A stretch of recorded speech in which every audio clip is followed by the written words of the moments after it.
네, 이 챕터의 두 번째 파트를 녹화하겠습니다. 첫 번째 파트 이후에 너무 시간이 많이 흘러서 어디서 끊었는지 기억도 안 나네요. 너무 무책임하죠? 원래 교수들이 그렇지 않습니다. 저만 이런 거예요. 어, 이제 기말고사 기간이 다가오는데, 기말고사 준비를 물론 잘 하고 계시겠지만, 더 중요한 거는 이번 기말고사에 상당히 많은 과목들이 대면 시험으로 이루어진다는 사실이에요. 경상대학 차원에서는 만반의 준비를 하고 있는데 여러분들이 협조를 반드시 해주셔야 돼요. 예를 들어서 시험 기간인 6월 8일부터 6월 18일까지 기간에는 사실상 비상사태죠. 만나면 안 되는데 만나서 시험을 치러야 되는 거니까 이때는 경상대학 건물이 출입문이 완전히 통제가 됩니다. 즉 출구와 입구가 나뉘어져요. 우리가 흔히 남쪽 현관으로 여러분들이 많이 다니시잖아요. 남쪽 현관이 정문이랑 제일 가까워서 남쪽 현관은 시험 기간 동안에 폐쇄가 될 거고요. 중앙 현관과 북쪽 현관이 각각 출구와 입구를 쓰일 거예요. 입구와 출구인가? 아무튼 모르겠지만 동선을 최대한 안 겹치게 학생들끼리 안 겹치게 분리를 하는 거죠. 그리고 여러분들 반드시 마스크 착용하고 오셔야 되고 저는 개인적으로 장갑도 끼고 오시기를 추천드립니다. 저도 장갑 끼고 여러분들 맞아야 할 거예요. 너무 비인간적인가요? 근데 어쩔 수 없어요. 만에 한 명이라도 확진자가 우리 안에 존재해서 그 친구를 탓하는 건 절대 아니지만 전염이 발생한다면 걷잡을 수 없는 사태로 번질 것이기 때문에 방역만이 살 길이고 우리는 최선을 다해서 방역을 스스로 자기 몸을 지켜야 됩니다. 마스크 끼고 오시고 전날 체온 꼭 확인하시고요. 입구에서 체온 체크 다시 할 거예요. 37도 혹은 37.5도라는 기준이 아마 학교에서 정한 기준이 있을 텐데 그 기준을 통과하시면 시험장으로 무사히 들어오실 수가 있고요. 딴 데 가지 마시고 시험장으로 들어오셔서 시험만 보시고 나가십시오. 최소한의 동선을 확보하는 게 중요하기 때문에 화장실 가실 분들은 화장실만 얼른 갔다 오시고 시험장 앞에서 대기를 해주세요. 시험과 시험 사이에 1시간 정도의 버퍼를 둘 생각이에요. 그래서 그 시간 동안에 다시 방역을 실시할 거고요. 문고리 같은 것도 전부 다 그 시간 동안에 닦습니다. 여러분들은 문고리 만지실 일도 없게 하겠지만 혹시라도 문고리를 만지신다면 방역이 매 시간 이루어진다는 사실을 알고 계시면 될 것 같고요. 저도 시험 문제를 할 수 있는 한 사상 최대로 단순하게 낼 생각이에요. 최대한 빨리 풀고 나가시게. 제 수업을 들으시는 평균적인 수준의 학생은 25분 만에 만점을 받을 답안지를 작성하고 나갈 수 있도록 제가 문제를 낼 생각입니다. 문제는 주관식이고요. 객관식으로 내고 싶어요. 왜냐면은 여러분들이 손으로 만지신 답안지를 제가 만진다는 것 자체가 방역 수칙에 어긋나는 것이기 때문에 개인적으로는 객관식을 내고 싶지만 이 과목의 특성상 객관식을 내면 답이 없어요. 그쵸? 말 그대로 답이 없습니다. 여러분들의 생각의 답인데. 그래서 어쩔 수 없이 주관식으로 하지만 어, 암주관식으로 할 생각입니다. 제가 방금 전에 학과 사무실 잠깐 들리서 들렸는데 그때 근무를 하고 계시는 근로장 학생분이 제 강의 노트를 펼쳐놓고 공부를 하고 계시더라고요. 그 순간 굉장히 많은 생각이 들었습니다. 죄책감도 느꼈고요. 책임감도 느꼈는데, 어, 문득 생각이 나서 이제 시험 문제에 대해서, 그리고 시험 공부에 대해서 짤막하게 먼저 말씀을 드릴게요. 시간 때우는 건 절대 아니고요. 물론 그런 의미도 없지 않아 있습니다만, 어, 여러분들이 학생 입장에서 시험 공부를 하는 것과 교수 입장에서 강의 노트와 동영상 자료를 주고 시험 공부를 해라라고 했을 때 그 의도가 많이 다르다는 것을 지난 2년 반 동안 저는 굉장히 많이 느꼈어요. 맥북이 업데이트하라고 해서 참 죄송합니다. 업데이트 거부 의사를 밝혔습니다. 그래서 좀 더 구체적으로 시험 공부를 어떻게 하시면 좋을지, 시험 문제에 대한 대비를 어떻게 하면 좋을지 말씀을 드리는 게 도리라고 생각해서 짤막하게 말씀을 드립니다. 여러분들이 강의 노트를 PT를 받으시잖아요. 그걸 프린트 하시거나 아이패드에 띄워놓고 공부를 하실 텐데 대부분의 학생들이 그걸 일단 달달달 외우거나 그거를 뭐 이렇게 소위 말해서 머릿속에 그대로 박는다 그러죠. 박아 넣는 식으로 공부를 많이들 하세요. 저도 그렇게 공부를 했고요. 그렇게 하지 말라고 이런 말씀 드리는 겁니다. 제가 제안 드리고 싶은 시험 공부 방법은 중간고사 때랑 비슷해요. 멋진 글 하나 쓴다는 생각으로 시험장에 들어오셨으면 좋겠어요. 내가 이 교수한테 제대로 된 글 한 편 읽게 해주고 나가겠다 라는 생각으로 들어오셨으면 좋겠고, 제대로 된 글을 쓰기 위해서는 많은 준비가 필요하잖아요. 그 준비를 시험 공부 삼아서 하시라는 겁니다. 다른 말로 하면 제가 동영상 수업 시간에 드렸던 말씀들, 그리고 강의 자료에 있는 것들, 그리고 여러분들이 추가적으로 찾아보셨을 논문들, 자료들을 활용해서 여러분 나름대로의 올가나이즈드 된 글 구성을 준비해 갖고 오세요. 어떤 주제가 나올지 모르죠. 그게 이제 준비의 핵심이죠. 논술 시험이랑 비슷한 거예요. 어떤 주제가 나올지 모르지만 우린 대략적으로 논술에 대해서 준비를 할 수 있잖아요. 저 대입 때 논술 안 보고 들어왔는데 이런 말씀 드려서 좀 무책임한데, 아무튼 논술 시험이 그런 거 아닙니까? 아닌가요? 전 수능 보고 들어와서. 아무튼 글 주제는 뭐 뻔하죠. 우리가 중간고사 이후에 뭐 몇 개 안 했잖아요. 여러분들이 예를 들어 관세의 어떤 경제적 효과라고 한다면 그걸 달달달 외울 생각하지 마시고, 저는 그렇게 절대 안 물어볼 거예요. 관세의 경제적인 효과에 대해서 기술하쇼, 이런 재미없는 문제 절대 안 냅니다. 어떤 여러분들이 여러분들의 창의적인 생각을 밝힐 수 있는 주제를 드리고, 그 주제에 대해서 여러분들의 생각을 한번 논리적으로 전개해 보라고 문제를 드릴 텐데, 그 과정에서 관세의 경제적인 효과를 이용하시면 되는 거죠. 여러분 나름대로 잘 소화를 하셔서. 때문에 달달달 외우거나 그냥 그 PT 파일 그대로 머릿속에 딱 박아놓은 상태로 들어오시면, 그리고 그걸 그대로 답안지에 써내시면은 여러분들이 준비해온 논리적인 뷰가 유기적으로 얽히지 못할 가능성이 커요. 점수를 잘 받지 못하실 확률이 큰 거죠. 대신 여러분들이 그 내용을 완벽하게 자기 걸로 소화를 하시고 친구들한테 밥 먹으면서, 야, 너 쿼타가 만약에 실행이 되면 수익국에 어떤 일이 발생하는지 너 혹시 아니? 너 그것도 모르고 지금까지 살았어? 내가 지금부터 한번 얘기해줄게, 들어봐.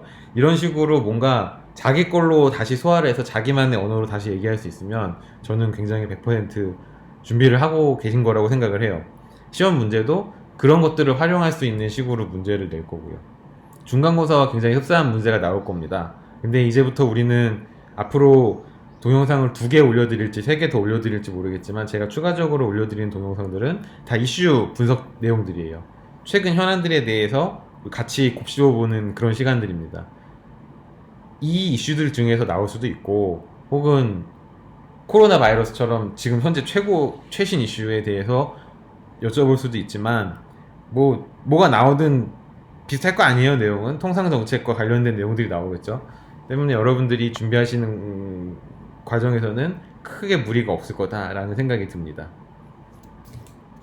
혹시 시험 문제에 대해서 질문 있으시면 언제든지 게시판이나 이메일로 저에게 남겨주세요. 시험은 당연히 대면 시험이기 때문에 오픈북이 아닙니다. 여러분들은 시험 시간에 펜, 지우개 정도만 가지고 들어오실 수 있어요. 물론 다른 것도 가지고 들어오시지만은 시험 시간에 펼치거나 그러지 못합니다. 클로즈드 북이에요. 그 점 명심해 두시고, 뭐 계산기 같은 거 쓸 일은 없겠죠, 이 수업에. 그 계산 문제를 제가 물어보지도 않을 거고요. 시험 시간은 1시간 이내입니다, 무조건. 미친듯이 쓰고 나가실 필요는 없을 정도로 글자 수 제한도 넉넉하게 드릴 테니까 걱정하지 않으셔도 돼요. 제 목표는 최대한 빨리 마주치지 않고 우리 서로 숨을 섞지 않고 헤어지자, 시험 시간 동안. 그게 제 이번 기말고사의 최고 목표입니다.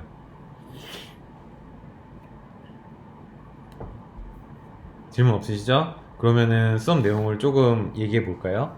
우리 지난 시간에 달라이라마 이펙트에 대해서 배웠고, 거기에 대해서 우리가 통상 정책적으로 어떻게 대응을 할 것인지 시사점에 대해서도 간략하게 얘기를 해봤어요. 이번 시간에는 최근 이슈 중에서 우리나라와 직접적으로 관련이 있는 이슈, 하지만 우리가 앞서서 배운 중국을 중심으로 한 동북아 정치 경제 질서와 뗄래야 뗄 수 없는 부분에 대해서 잠깐 말씀을 드리려고 합니다. 통상 정책이랑 아주 직접적인 관련성은 없다고 생각하실 수도 있지만 뒷부분에 연결이 되는 부분이 있으니까 한번 들어보세요. 제가 왜 이 얘기를, 이 귀중한 시간을 빼앗아서 말씀을 드리냐 그러면, 생각보다 많은 우리 젊은 친구들이 이 이슈에 대해서 관심이 없거나 잘못 이해하고 있는 경우가 많더라고요. 제가 얘기를 해본 결과 편향된 정보를 받으시거나 아니면 편향된 사고를 가지고 계시거나 하시는 분들이 생각보다 많이 계셨기 때문에 바로잡는 건 너무 꼰대 같은 단어고요. 이런 식으로도 생각해 볼 수 있지 않느냐 하는 제언 정도를 드리는 것이 이 영상의 목표입니다. 우리나라는 크게 정권을 두 개로 나눌 수 있죠. 물론 정의당 같은 소수 정당도 있지만 대한민국 헌정 역사상 우리나라는 크게 두 정권이 교대로 권력을 가지고 왔다고 해도 과언이 아니에요. 하나는 조금 보수적인 현재 통합당 계열, 그리고 다른 하나는 지금 현재 정권을 가지고 있는 민주당 계열, 이렇게 크게 두 가지거든요. 둘 다 저는 우파라고 생각을 하지만 어쨌든 상대적인, 우파와 좌파라는 저는 정치학자가 아닙니다. 때문에 제 생각이 틀릴 가능성이 굉장히 높죠. 저는 우파와 좌파가 상대적인 개념이라고 생각을 해요. 근데 상대적으로 지금 현재는 통합당이 조금 더 오른쪽으로 기울어져 있고 통합당에 비해서 민주당은 상대적으로 더 왼쪽에 있기 때문에 사람들이 그렇게 부르는 거지만, 경제정책, 저는 경제정책 전문가니까요. 경제정책적인 측면에서는 보면 둘 다 굉장히 우파적인 성향을 가지고 있습니다. 아무튼 지금 현재 정권이 집권하기 전에 이명박 전 대통령과 박근혜 전 대통령이 약 8년 넘게, 8년 반 정도인가요? 집권을 하셨죠. 그 기간 동안에는 북한과 관계가 굉장히 소원했어요. 뭐 딱히 이슈가 있었다기보다는 그냥 보수적인 정권이 정권을 잡으면 북한과 관계가 안 좋아집니다. 그냥 아주 기본적인 인과관계라고 우리나라 현대사에서는 얘기할 수가 있겠죠. 그러다가 조금 더 북한의 친화적인, 이거를 굉장히 일부 언론은 나쁘게 표현하면 종북주의적인, 뭐 친북주의적인 이렇게 표현하는데 저는 그런 건 아닌 것 같고요. 북한이랑 대화할 용의가 있는 정도로 해석하면 좋을 것 같아요. 그런 성향을 가지고 있는 현재 정권이 들어나고 나서 북한과 본격적으로 대화가 시작이 됐죠. 물론 결론은 지금 현재 북한과 대화가 단절된 상태이긴 합니다만은 최근까지 북한과의 대화가 꽤 높은 차원에서 진행이 됐습니다. 그와 함께 우리나라의 소위 말하는 남북 문제 전문가들, 혹은 과도기 경제라고 보통 우리가 얘기하는 경제학의 한 분파가 있어요.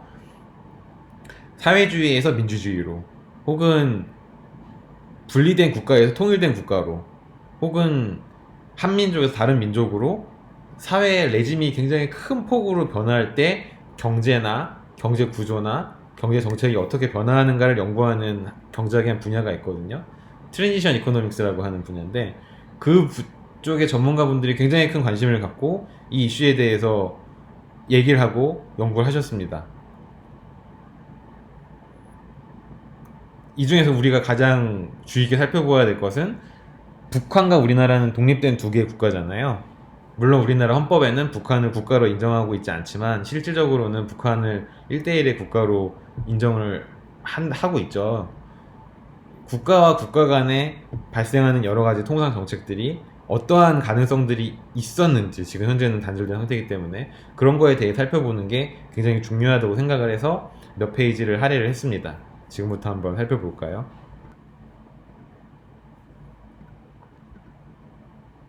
네, 크게 보면 약 3개의 큰 이벤트가 있었습니다.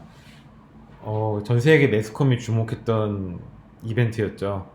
하나는 판문점 선언이라고 해서 우리나라와 북한의 지도자가 판문점에서 만나서 합의문을 발표한 내용이었고요. 두 번째는 북한과 미국의 정상이 제3국에서 만나서 어떤 합의를 이루어내기 위해 노력한 이벤트입니다. 그리고 이 두 이벤트를 바탕으로 해서 최종적인 결론에 종착지로 가는 마지막 단계가 바로 하노이 정상회담이었죠. 근데 여기서 회담이 결렬이 되면서 사실상 그 기간까지 가는 모든 노력이 물거품이 됩니다. 근데 그 과정에서 우리가 분명히 배울 것은 있었기 때문에 특히 우리가 북한에 대해서 너무 모르고 있잖아요. 북한이 외교적으로 혹은 경제적으로 우리에게 어떤 카운터파트인지 정확하게 인식을 하고 넘어갈 필요는 있을 것 같아요. 지금 현재 이벤트가 실패했다고 하더라도.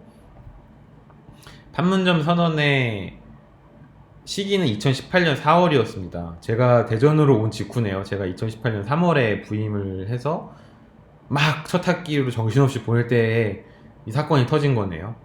저는 굉장히 뜻깊게 이 사건을 바라봤습니다. 왜냐하면 그 시각적으로 일단 오는 충격이 있죠. 김정은이라고 하는 미지의 인물이 우리나라 대통령과 중립지역에서 만나서 허심탄회하게 얘기하는 장면을 본다는 것 자체가 시각적으로 우선 좀 인상적이었고, 이 둘이 뭐라 그럴까요? 굉장히 전향적인 제스처로 향후 일정들에 대해서 논의를 하는 모습도 저는 굉장히 희망적으로 봤습니다. 하지만 냉정해져야 될 필요는 있겠죠. 이 판문점 선언, 공식적인 명칭은 한반도의 평화와 번영, 통일을 위한 판문점 선언인데, 여기서 구체적으로 합의를 본 사항은 사실상 거의 없고요. 이 판문점 선언을 바탕으로 해서 실질적으로 이어진 후속 조치는 사실상 미비하거나 지금 현재 중단된 상태입니다. 때문에 우리가 판문점 선언의 실질적인 효과가 무엇이냐라고 냉정하게 물었을 때에는 경제적으로는 사실상 거의 없다. 정치적인 어떤 상징성 혹은 메시징 효과는 분명히 있겠지만은 경제적으로 우리가 개성공단을 다시 살린 것도 아니고요. 나중에 말씀드리겠지만은 북한의 전봇대나 철길을 만든 것도 아니고요. 경제적인 인프라스트럭처를 구축한 것도 아니고 제3국의 자본을 북한에 유치시키는 노력에 도와준 것도 아니고 그 어떤 것도 이루어내지 못했어요, 사실은. 그래서 저는 많이 아쉬운 그런 선언이라고 2년이 지난 지금 현재는 얘기할 수 있겠죠. 하지만 이때에는 굉장히 희망적이었고 저도 굉장히 앞날을 밝게 바라봤던 것 같습니다. 주요 내용을 살펴보면은 뻔하지만은 꽤 굵직한 내용들이 있었습니다. 자주적 통일을 실현한다는 내용은 굉장히 원칙적이지만 공동 연락 사무소를 설치하고 이산가족을 상봉했죠. 그 다음에 철로와 도로 연결을 현대화시키겠다. 이게 핵심 포인트였거든요. 마지막 줄이 핵심 포인트였거든요. 나머지는 다 정치적인 내용들이고 우리가 관심 가져야 될 부분은 경제적인 파트인데, 그것은 바로 동해선. 부산에서 오신 분 계신가요? 부산에 동해선이 있습니다. 부산으로 해운대로부터 시작해서 울산, 포항을 지나서 강원도로 쭉 올라가는 라인이 있거든요. 제가 약간 철덕 기질이 있어요.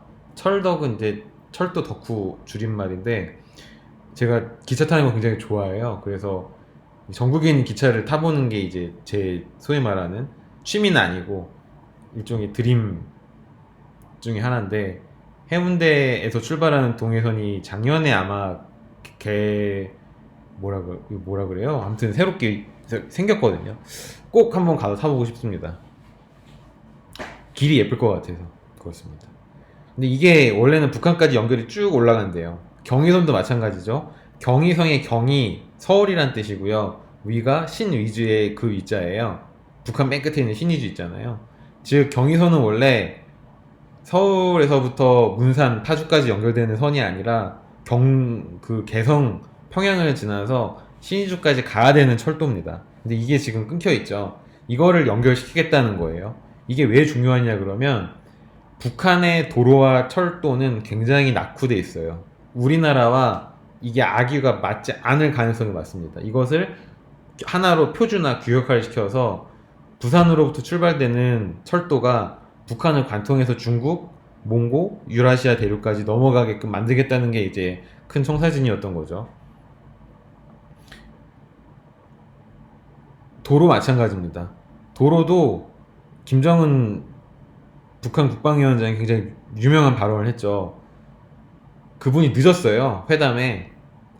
어떤 회담인지 기억이 안 나는데 늦어서 미안하다고 하면서 저희 나라 즉 북한 도로 사정이 그렇게 좋지가 않습니다 라고 말을 하더라고요. 굉장히 솔직한 발언이었다고 생각을 하는데 실제 왜 그렇게 말을 했냐 그러면 이미 북한의 도로 사정은 위성으로 다 우리가 찍고 있기 때문에 다 알고 있어요. 그래서 이 판문점 선언 이후로 우리가 얻게 될 가장 실질적인 경제적인 이득은 여러분이 다음 카카오 맵이나 네이버 맵에 들어가시면 북한 도로들을 다 볼 수 있게 바뀌었습니다. 원래는 거기가 다 블랙아웃 처리가 되어 있었는데 요 회담 이후에 북한이 이미 모두가 알고 있는 공공연한 정보였지만 공식적으로 정보를 제공했죠. 그래서 카카오 맵이나 다음 맵에서 평양 도시를 이렇게 볼 수 있어요. 근데 보시면 아시겠지만 도로 사정이 굉장히 열악해요. 4차선 도로도 거의 없고 대부분 2차선 도로고 2차선 도로도 비포장 도로 비율이 굉장히 높고요. 우리나라는 전 세계적으로 비포장 도로 비율이 작은 굉장히 인프라스트럭처가 선진화된 국가 중에 하나입니다. 이 국가와 전 세계에서 가장 도로 사정이나 철도 사정이 낙후된 국가 간에 표준화가 되겠어요? 이게 아구가 잘 안 맞겠죠. 그거를 맞추겠다는 굉장히 야심찬 계획이었죠. 왜 이거를 판문점 선언에 굳이 집어넣냐 하면은 나중에 내용이 또 나오겠지만 미국 주도로 유엔에서 북한의 경제 제재를 걸어버립니다. 2016년 15년쯤에 걸어요. 그때 이후로 북한 경제가 굉장히 피폐해졌어요. 왜냐하면 북한의 유일한 트레이드 파트너는 중국인데 중국이 유엔에 들어가 있잖아요. 그래서 중국과 거래가 거의 끊긴 거예요. 그러니까 북한 사람들이 거의 굶어 죽기 직전으로 간 거죠. 이것은 우리나라도 유엔에 들어가 있기 때문에 유엔의 결의를 혼자서 깨고 북한은 경제적으로 도와줄 수가 없습니다. 아무리 우리가 뭐 착한 국가라고 선한 국가라고 하더라도 우리가 속해 있는 단체가 유엔이기 때문에 유엔에서 한 결의안을 우린 지켜야 돼요. 그래서 경제적으로는 북한과 아무런 협력을 지금 현재 할 수 없는 상태입니다. 유일하게 할 수 있다면 이런 것들, 도로를 깔아준다던가 철로를 놓아준다던가 항만 사정을 좀 개선해준다던가 이런 것들은 경제 제재에 포함이 되지 않는 내용들이기 때문에 판문점 선언에 넣었던 거죠. 그러니까 우리나라 정부 입장에서는 어떻게든지 북한을 도와주고 싶었던 것이고 기왕 도와준다면 쌀을 준다던가 하는 식으로 뭔가 단기적이고 직접적인 것보다는 통일을 위해서 좀 더 근본적으로 할 수 있는 여러 가지 조치들을 하고 싶었던 거죠. 그런 것들이 판문점 선언 내용에 포함되어 있습니다. 보시면 경의선과 동해선이 나와 있죠. 여러분 경부 고속도로 있잖아요. 대전에서 서울 가는 경부 고속도로를 타고 가시다 보면은 이상한 간판 하나를 순간적으로 보신 분들 계실 거예요. 유라시아 무슨 횡단 고속도로 해갖고 뭐 어쩌고저쩌고 하는 게 있습니다. 전 그거 볼 때마다 뭔가 했거든요. 그게 바로 이 내용에 들어가 있는 거더라고요. 즉 부산으로부터 시작을 해서 자동차를 운전해서 쭉 가면은 서울과 개성과 평양 신의주를 지나고 중국을 지나고 시베리아를 지나서 유럽 어딘가에 도달할 수 있는 길을 만들 것이다 라는 게 이제 우리나라와 주변 국가들의 구상이고 그것을 상징적으로 간판 하나로 이렇게 박아 놓은 거더라고요. 이 판문점 선언의 일부에 들어가 있는 이 내용도 아마 우리 정부가 예전부터 굉장히 오래 전부터 구상하고 있는 이러한 어떤 물류 부분에서의 혁신의 연장선상이라고 할 수 있을 거예요. 우리나라는 사실상 섬나라잖아요. 북한과 맞닿아 있기 때문에 우리나라가 육로로 다른 국가로 넘어갈 수 있는 수단이 없습니다. 사실상 섬나라고요, 우리나라는. 섬이라는 한계 때문에 물류나 운송 쪽에서 로지스틱스 쪽에서 겪는 불이익이 굉장히 많았을 거예요. 저는 그쪽 전문가 아닙니다. 조혁수 교수님이나 박홍 교수님께 여쭤봐야죠, 이 부분은. 근데 그랬을 것 같아요, 그냥 제 생각에. 되게 힘들었을 것 같아요. 트럭으로 날아도 되는 거를 굳이 배로 싣고 막 비행기로 나르고 얼마나 힘들었을까요? 그걸 극복하기 위해서는 북한과의 경제협력, 북한과의 어떤 인프라스트럭처 상에서의 많은 협력들이 반드시 필요했던 거죠. 그러니까 우리나라 입장에서도 경제적인 유인이 분명히 있었던 겁니다. 이 판문점 선언이.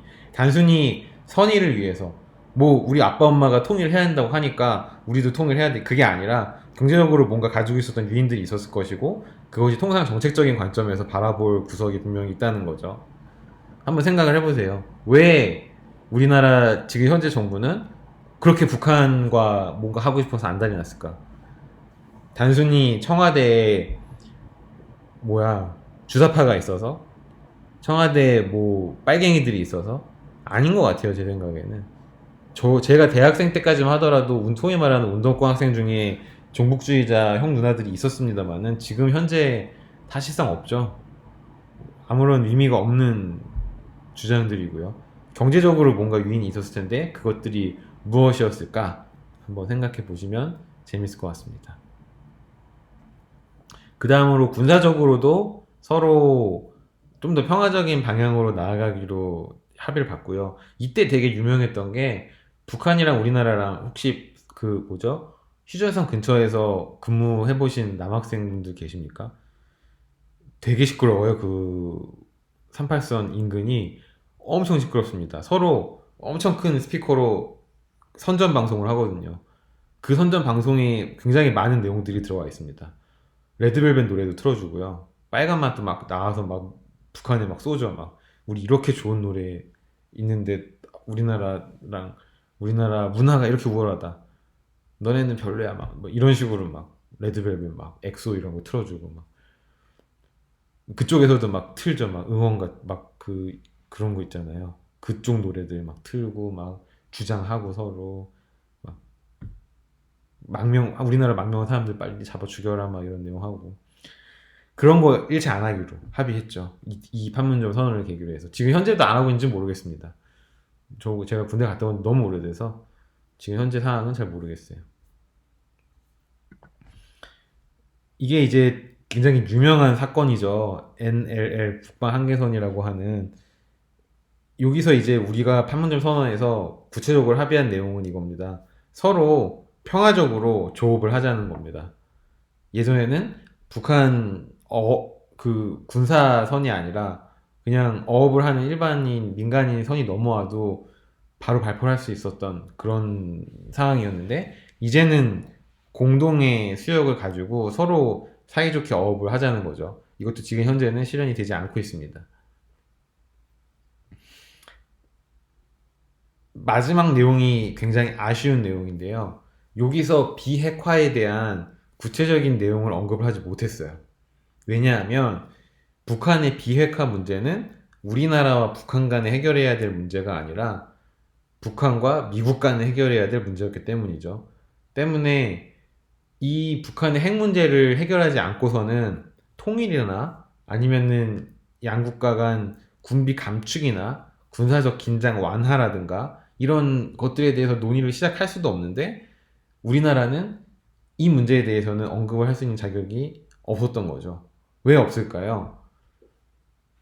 나중에 뒷페이지에 답이 나옵니다만은 우리나라는 한국전쟁, 코리안 워, 북한과 전쟁을 벌였던 코리안 워의 주체가 아니기 때문입니다. 즉, 이 전쟁의 주체는 비록 우리 남한 한반도에서 벌어진 전쟁이지만 남한은 사실상 전쟁의 한 주체로서 카운터파트로서 존재하지 않았던 거죠. 사실상 유엔, 미국을 포함한 유엔군과 북한군 간의 전쟁이었고 여기에 중국군이 참전하면서 3자의 전쟁 주체가 발생을 한 거죠. 즉 북한과 중국 연합군과 미국을 필두로 한 유엔군 간의 전쟁이었던 거지 여기에 남한이 북한과 전쟁을 벌인 것은 아니라는 겁니다. 때문에 이 당시부터 개발되기 시작한 무기들을 어떻게 감축할지에 대한 논의 거기에는 핵무기도 포함이 되겠죠. 이것에 대해서는 우리가 북한에 대해서 욕을 할 수 없는 상황이었던 거죠. 때문에 판문점 선언이 갖는 한계는 그래서 굉장히 명확합니다. 핵무기를 일단 없애야지 뭔가 얘기가 될 텐데 저쪽에서 우리랑 얘기할 때 우리 목에 칼을 딱 대고서 얘기하는 거잖아요, 지금. 그러니까 그런 긴장은 일단 풀어야 되는데 그것을 우리나라는 뭐라고 클레임을 걸 수 없는 그런 상황이었던 거죠. 이게 그 당시 한국어로 적힌 휴전 선언문이래요. 우리는 6.25 전쟁을 기념하는 이상한 국가입니다. 전쟁이 일어난 걸 기념을 왜 하는지 모르겠어요. 전쟁이 끝난 걸 기념해야죠. 전쟁이 끝난 날짜는 사실상 휴전을 한 날짜는 53년 7월 27일입니다. 여기에 사인을 한 세 사람이 있어요. 조선인민군 최고사령관 김일성, 중국 인민지원군, 중국은 지원을 했다는 거죠.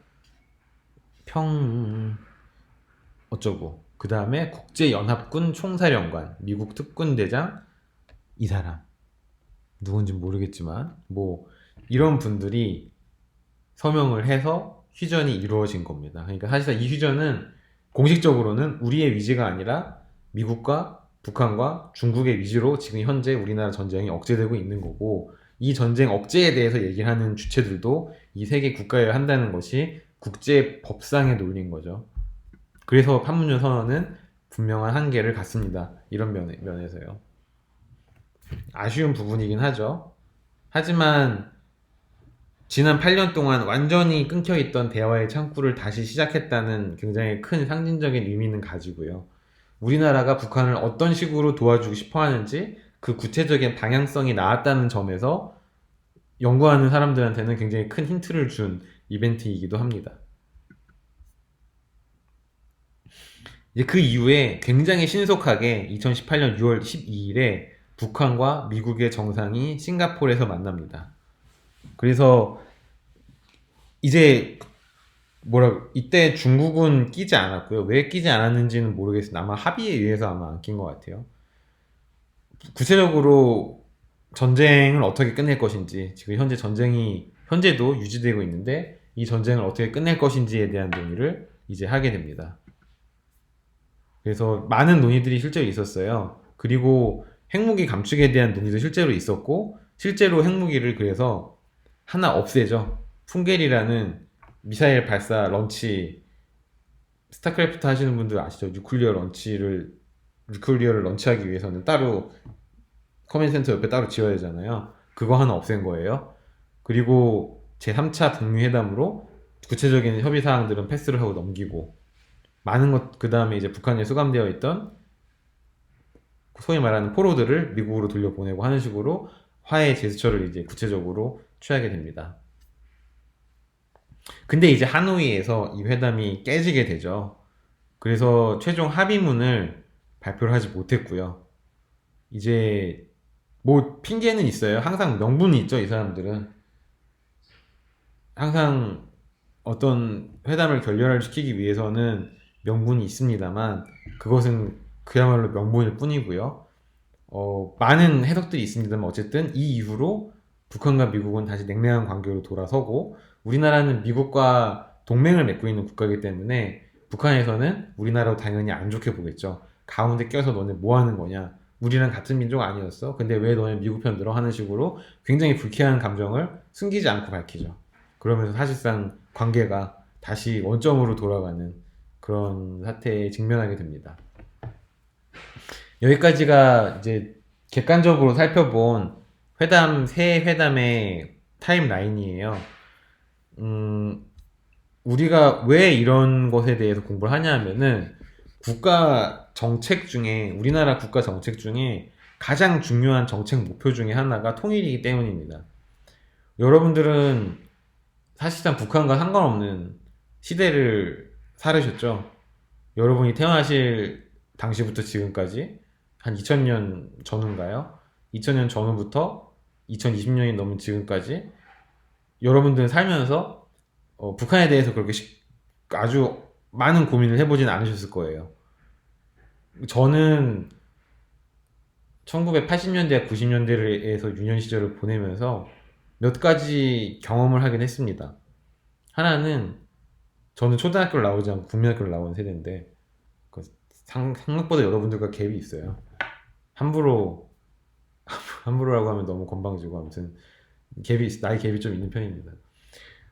국민학교 다닐 때 포스터 그리기 대회 같은 거 했는데 항상 반공 포스터 대회를 하나 했어요. 반공이라는 것은 공산당에 반대한다는. 그래서 항상 북한 사람들을 빨간 도깨비로 그려놓고 그들이 뭔가 우리나라를 위협하는 그런 걸로 그리면 항상 1등을 했어요. 근데 막 북한과 사이좋게 지내자, 북한도 우리나라 같은 인간이다, 이런 포스터 그리면 항상 탈락을 하는 그런 경험을 해본 적도 있고, 웅변대회도 있었어요. 저는 웅변학원은 안 다녔는데 웅변대회 나가서 1등을 했어요. 왜 그런지 모르겠습니다. 근데 반공 웅변대회가 있었어요. 꼭. 그래서 북한을 어떻게 때려 부술 것이며 우리는 어떻게 민주주의를 수호할 것이며 막 이런 얘기를 막 국민학생들이 막 떠들어요. 막 그리고 막 뭐 힘차게 외칩니다. 막 뭐 이러면 뭐 1등 주고 그런 경험들이 있습니다. 그러니까 제가 어렸을 때까지만 하더라도 지금 현재 민주당 정권이 정권을 한 번도 잡지 못하던 시기였거든요. 즉 1953년 전쟁이 끝난 이후 대한민국이 수립된 이후 한 정권이 1990년대 중반까지 쭉 계속해서 한 정권이 권력을 잡고 있었던 시기였고 그 시기의 핵심적인 레짐은 반공이었어요. 즉 북한과의 경쟁을 통해서 내부 결속을 다지는 게 정책적인 레짐이었고 정책적인 기본 방향이었던 거고 박정희라든가 전두환이라든가 이런 지도자들이 그런 전략을 택했죠. 북한이 쳐들어오면 안 된다. 북한보단 잘 살아야 된다. 북한과의 경쟁에서 이겨야 된다. 그것이 70년대와 80년대 핵심 논리였습니다. 그래서 우리가 이겼죠, 결국. 경제적으로. 북한보다 훨씬 잘 살게 됐죠. 북한과의 격차가 굉장히 많이 벌어진 90년대 이후에는 사실상 북한을 더 이상 신경 쓰지 않게 됐고, 그 이후에 여러분들이 태어나신 거예요. 때문에 지금 현재 통일에 대한 논의는 과거의 통일에 대한 논의와 차원이 많이 다릅니다.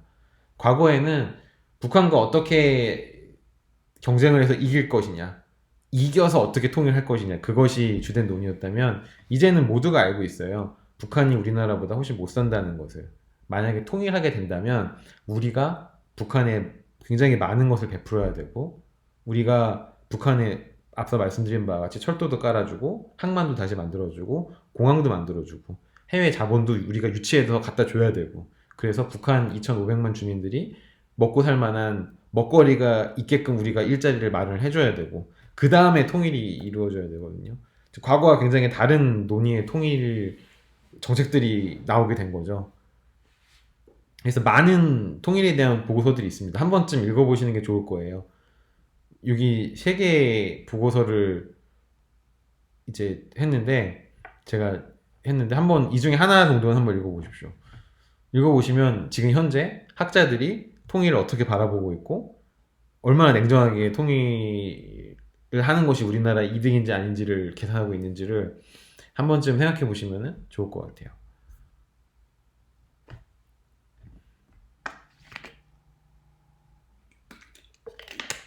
통일을 해야 한다고 주장하는 사람들은 이제 더 이상 우리가 한 민족이기 때문에, 우리가 같은 언어를 쓰기 때문에, 우리가 같은 역사를 공유하고 있기 때문에 그래서 통일을 해야 된다라고 주장할 수 없습니다. 아무도 그런 식으로는 아무도 설득할 수 없거든요.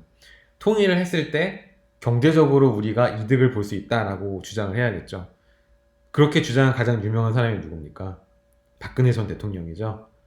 통일은 대박이라는 엄청난 캐치프레이즈를 그것도 최순실이 만들어냈을까요? 저는 너무 궁금합니다. 최순실이 최근에 회고록을 낸다는데 한번 읽어보고 싶어요. 그 내용도 들어있는지. 통일은 대박. 한 번에 빡 들어오잖아요. 아, 통일하면은 내가 돈이 버는구나. 그러면 통일하고 싶어지잖아요. 그러니까 굉장히 정치인으로서 레토릭이 굉장히 좋은 분이었던 거죠. 그분의 의지든 최순실의 의지든 뭐 그건 모르겠지만 통일의 편익이 통일의 비용보다 더 크다는 겁니다. 이 통일의 비용은 뭐가 있을까요? 우선 우리가 세금을 많이 내야 될 거예요. 5천만 명을 먹여 살리는 게 아니라 사실상 경제 능력을 상실한 2천만 명 혹은 2,500만 명도 같이 먹여 살려야 되니까 세금이 큰 폭으로 증가할 확률이 높습니다. 두 번째로 지금 우리나라는 노동력을 굉장히 값싸게 굴리고 있잖아요. 근데 북한의 노동력을 어느 정도 수준으로 우리가 이용할 수 있을지 몰라요. 우리나라와 동등한 수준으로 임금을 줘야 된다면 북한의 노동 생산성이 우리나라 노동자들의 노동 생산성보다 훨씬 낮다고 가정했을 경우 실질적인 노동 비용이 굉장히 크게 상승할 위험이 있습니다. 다음으로 빈부격차는 뭐 당연히 확대되겠죠. 아주 익스트림한 경제학자분 같은 경우에는 통일을 할 경우 2천만 명의 난민을 우리가 수용을 해야 된다라고 주장을 하시는 분도 계세요. 저는 그 주장이 너무 익스트림하다고 생각하지만 우리가 대비하지 못할 경우에는 비슷한 상황이 발생할 수 있다고 생각합니다. 마지막으로 북한과 우리나라의 통화가 다르고 금융 시스템 자체가 너무 다르기 때문에 이 부분에 대한 준비를 하지 않을 경우에는 금융시장 자체가 굉장히 큰 혼란이 올 수가 있어요. 이러한 비용에도 불구하고 통일을 해야 되는 이유는 뭐가 있을까요? 우선 박근혜 전 대통령이 통일은 대박이다라고 얘기한 가장 중요한 이유는 인구의 증가에 있습니다. 5천만 명으로 뭐 예를 들어볼까요? 일본의 1억 몇천만 명의 인구를 우리가 상대할 수 있을까요? 너무 힘들죠. 일본은 전 세계적인 강대국이고 우리나라는 소위 말하는 강소국으로 분류됩니다. 즉 우리도 5천만 명이라는 많은 인구가 있지만 강대국이라고 얘기하기까지에는 인구가 많이 부족한 형편이에요. 근데 북한의 인구가 합쳐져서 약 7천만 명 혹은 8천만 명의 인구를 가지게 된다면 우리는 일본과의 덩치 싸움에서도 그렇게 밀리지가 않을 것이고 굉장히 무궁무진한 잠재력을 갖게 되는 거죠. 그리고 만약에 북한의 노동자들이 생각보다 일을 굉장히 잘한다면 노동 생산성 대비 노동 비용이 큰 폭으로 절감될 수 있을 것이고 그러면 우리는 노동 집약적인 산업에 대해서 비교 우위를 새롭게 확보할 수 있을 겁니다. 그쵸? 즉 제조업에 있어서 제2의 뭐 부흥기를 만들 수도 있을 것이고 베트남 혹은 방글라데시와의 제조업 경쟁에서 오히려 우리가 이길 수도 있을 거예요. 마지막으로 앞서 말씀드린 바와 같이 물류 비용이 큰 폭으로 감소할 수 있을 겁니다. 지상으로 다닐 수 있거든요, 이제. 마지막으로 여러분들이 읽어보셨으면 좋겠는 거는 2014년에 키예프 대외 경제정책연구원이라는 세종시에 있는 굉장히 훌륭한 싱크탱크 기관에서 발간한 보고서입니다. 통일의 비용과 편익이라는 통일 편익 비용 분석과 남북한 경제통합 방안이 정식 제목이네요. 여러 가지 시나리오를 가정했어요. 이 보고서는 여러 가지 시나리오를 놓고 과연 어떤 시나리오가 우리나라의 통일 관련된 비용 편익 분석을 극대화시킬 수 있을 것인가, 이거에 대해서 여러 가지 시나리오를 분석을 한 거죠. 지금 현 상태로 2개 국가 체제로 계속 가는 것 방안, 그리고 북한이 스스로 개혁을 실시해서 개방을 하는 경우, 우리나라가 흡수통일하는 경우, 혹은 한국과 미국이, 죄송합니다. 한국과 남한과 북한이 동등하게 평화통일을 하는 경우, 이 경우 각각 비용과 편익이 어느 정도 발생하고 GDP는 어떻게 변화하는지 계산을 했던 거죠.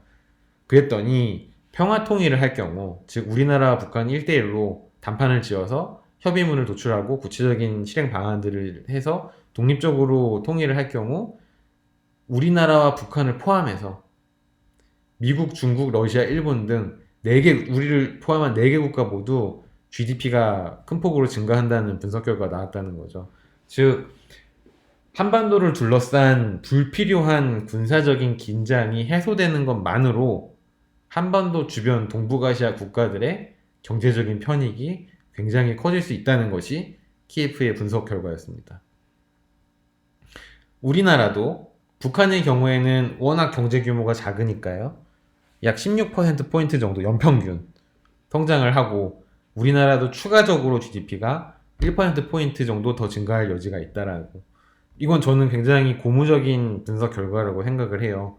우리나라는 사실상 북한과 통일하면 단기적으로는 GDP가 깎여 나갈 것을 감수해야 된다는 의견들이 많잖아요. 근데 KF의 분석 결과는 우리나라 역시 그 높은 조세 부담, 금융 시스템 혼란 같은 부작용을 감안하더라도 우리나라 GDP도 추가적으로 성장할 여력이 있다는 거죠.